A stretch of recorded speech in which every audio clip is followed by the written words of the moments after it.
Урматтуу мусулман бир тууганым, бүгүн дагы Рамазан айынын өзгөчө бир өтө маанилүү фазилетине токтолуп өтөбүз. Рамазан айы келе турган болсо, асман эшиктери ачылат. Асман эшиктери ачылган кезде Аллах Тааланын райымы жерге түшөт. Аллах Таала пенделердин кылган ибадаттарын кабыл кылат.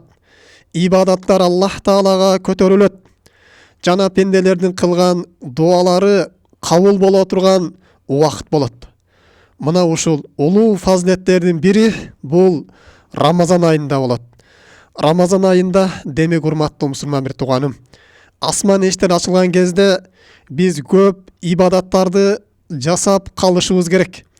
Ошо менен биргеликте өзгөчө дуага маани беришибиз керек. Дуалар кабыл боло турган убакыт. Орозо адамдын дуасы кабыл болот. Пайгамбар саллаллаху алейхи вассалам өзгөчө белгилеп өткөн.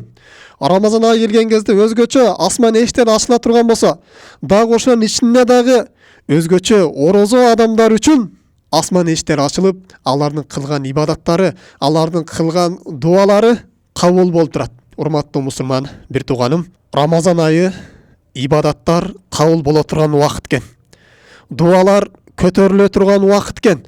Дуалар кабыл боло турган убакыт экен. Биз бул айды өзгөчө пайдаланып калышыбыз керек.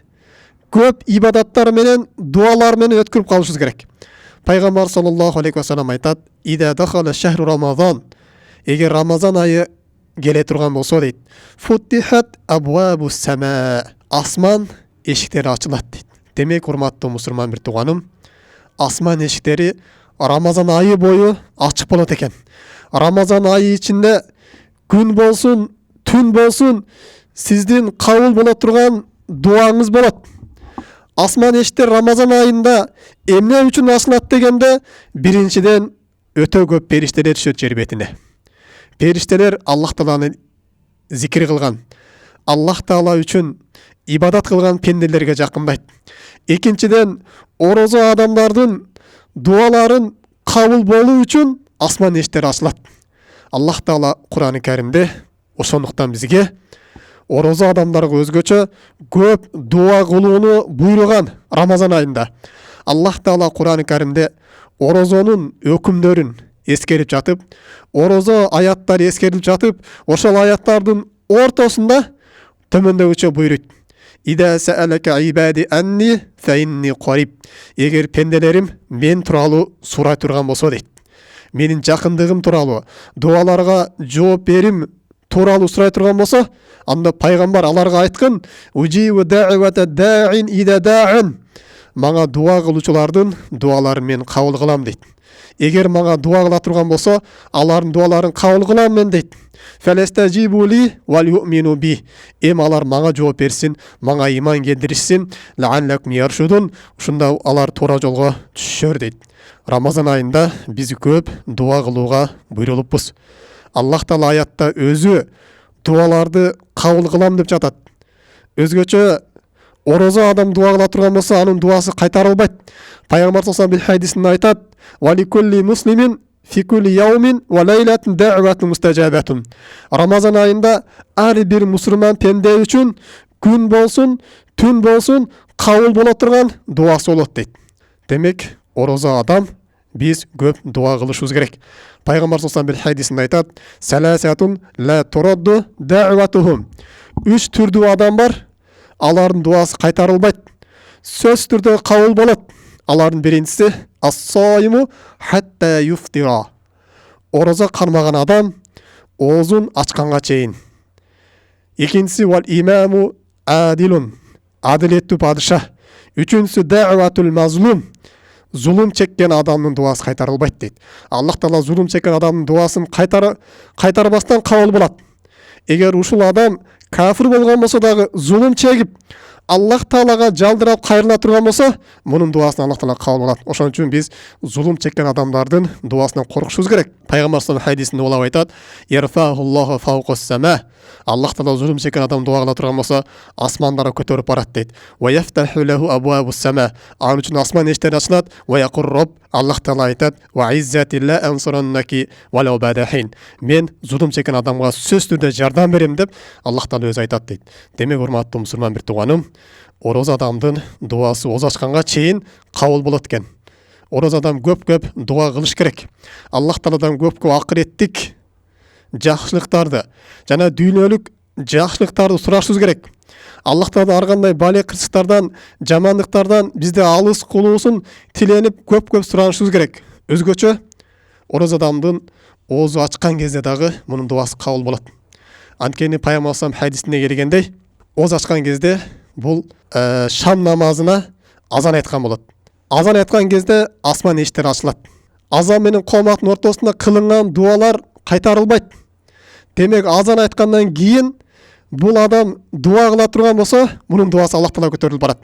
Пайгамбар салам айтат: "Ида мунадин", эгер азанчы азан айта турган болсо, "Футихат абуабу сама", асман эшиктери ачылып, "Фастужиба дуа" дейт. Дуалар кабыл болот дейт.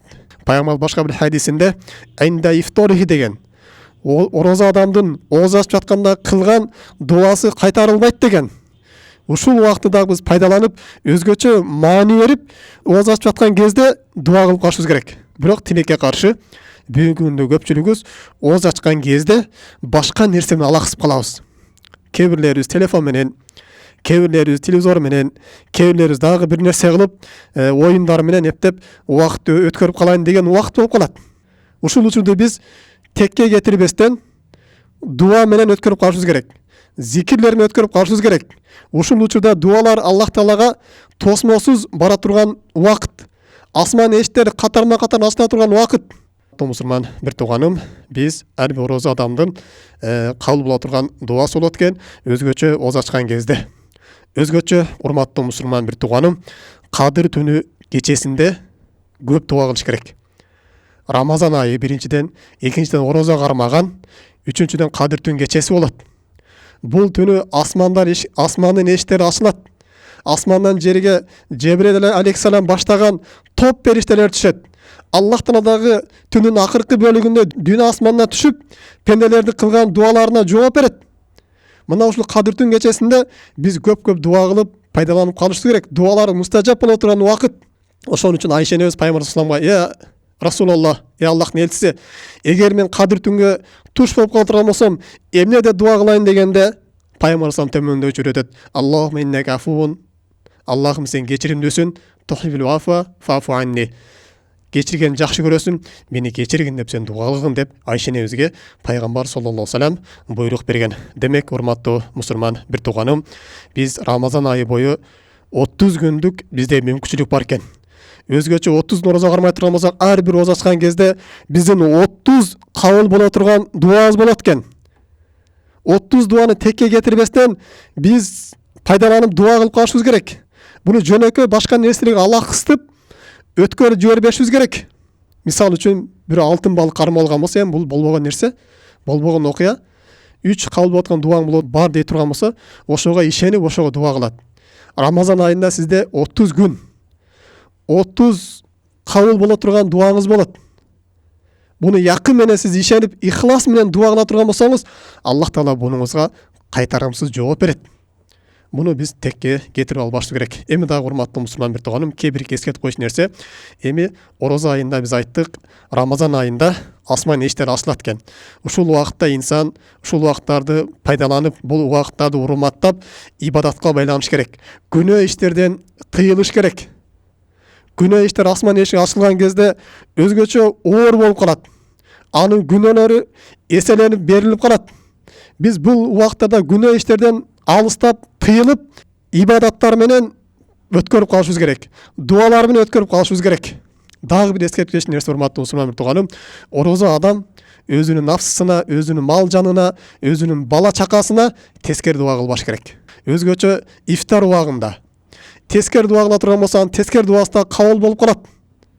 Өзүнүн баласына: "Эй, тукмуң куруп кеткер" деп, же өлүңдү дурайын деп ушундай жаман дуалар айтпаш керек.